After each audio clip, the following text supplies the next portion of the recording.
First, we're going to talk about kind of where do perspectives come from and why they're important. So in this diagram, and can you guys see my mouse cursor too? Awesome. Okay, so right here in the middle of the diagram in orange, that's right now, okay? That's our now moment.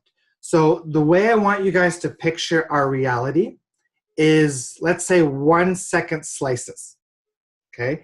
Every second that you're experiencing, that's a slice of reality.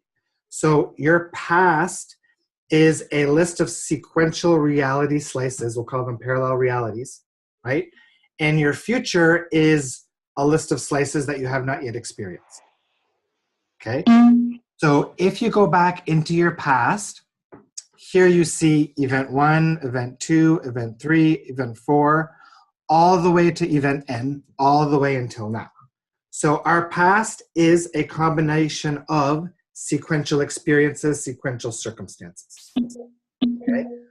All of those past sequential circumstances added together, that's our memory, right? That's our data. Okay? Now, our ego mind, what feeds our ego, what creates our perspectives is evidence. Okay? So every past event, every past circumstance, right? That information is collected by the ego mind, and our ego mind deduces what it believes to be true based on those past perspectives. For example, if I've been in 5 significant relationships, and if every one of those relationships I've been cheated on, that evidence, based on the ego's perception, defines a perspective, right, that I get cheated on in relationships, right? So what does that mean? Well, because I've got this perspective that I get cheated on in relationships, that creates an expectation, right? And what happens if I have the expectation of I'll be cheated on in relationships, right? Well, that's what defines our future outcomes, right? You guys follow me on that? Right? So the data we collect over our life experiences define what we feel is true. They define what we believe is true, what we think is true, okay? So what we believe and think is true is what defines our future outcomes, right? Our future outcomes, so here you can see outcome 1, like outcome 2, outcome 3, those future outcomes are defined by the perspectives we hold, right? So what happens is we allow our evidence-based reality to define our perspectives, and because we're letting reality define our perspectives, then reality is what's dictating our outcomes. So we're experiencing the outcomes that relate to past experiences. We're not experiencing the outcomes we want to experience. Right? You guys follow me on that? Right? So if outcome 1 here is being cheated on, and outcome 3 down here is the relationship of my dreams, if my perspective is I get cheated on in relationships, well, guess which outcome I'm going to end up in, right? Outcome 1, right? But what you need to recognize and what you need to understand is that this now moment and future now moments, right, are completely irrelevant of the past experiences. They're completely irrelevant of what happened yesterday and the day before that and the day before that. The only thing that defines what I'm going to experience next is my perspectives. What I feel is true, what I believe is true, and where I'm putting my focus. Okay, you guys follow me?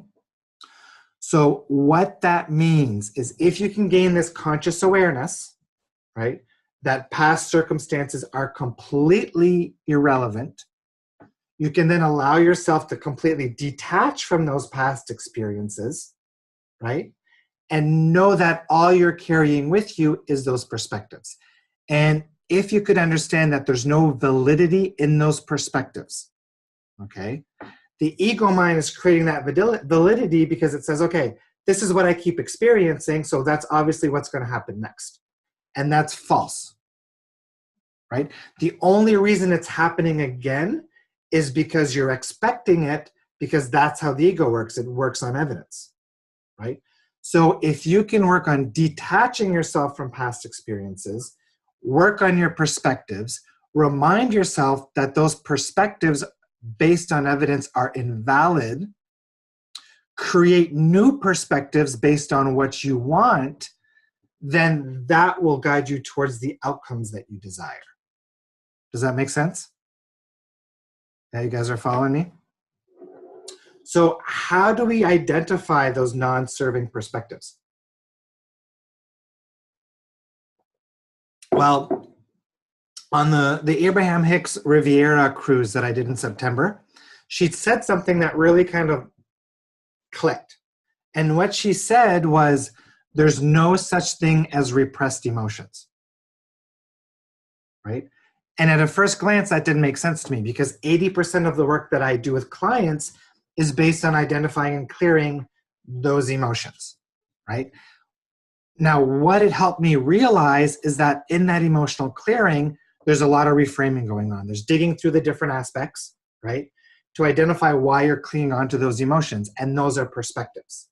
So based on what Abraham Hicks says, there's no negative, there's no repressed emotions. So what a repressed emotion is, in reality, is a perspective you've chosen at a certain point in time, right? The negative emotion then reflects that perspective, right?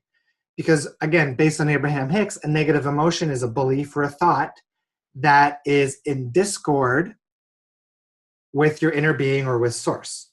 So anytime you've got a negative emotion, it's an indication that what you're thinking is in disagreement with your inner being.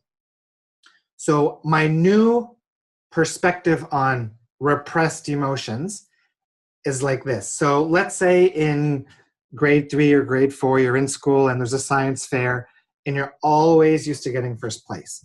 And for some reason you end up in second place.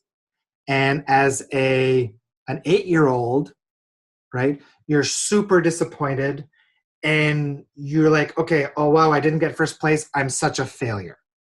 At that point in time, you make this honest, authentic belief, I'm a failure. Okay? That belief sticks, right? And even though you're not thinking that feeling, that thought every second of every day, that thought is still persistent in the background. It's still persistent at a subconscious level, right? As soon as you think that thought, the negative emotion comes up, that feeling, I'm a failure. And then it sticks, right? So my belief now, my perception based on some of the things said at the Riviera cruise, is that a repressed emotion is anchored by a perspective, right? So what does that mean in terms of identifying those limiting or those negative perceptions? Is that anytime you have a negative emotion, it means that you've got a perception, a perspective that's out of balance. So what I've been telling my clients, what I've been telling people is, at any point during the day, if a negative perception comes up, a negative perspective, ask yourself, if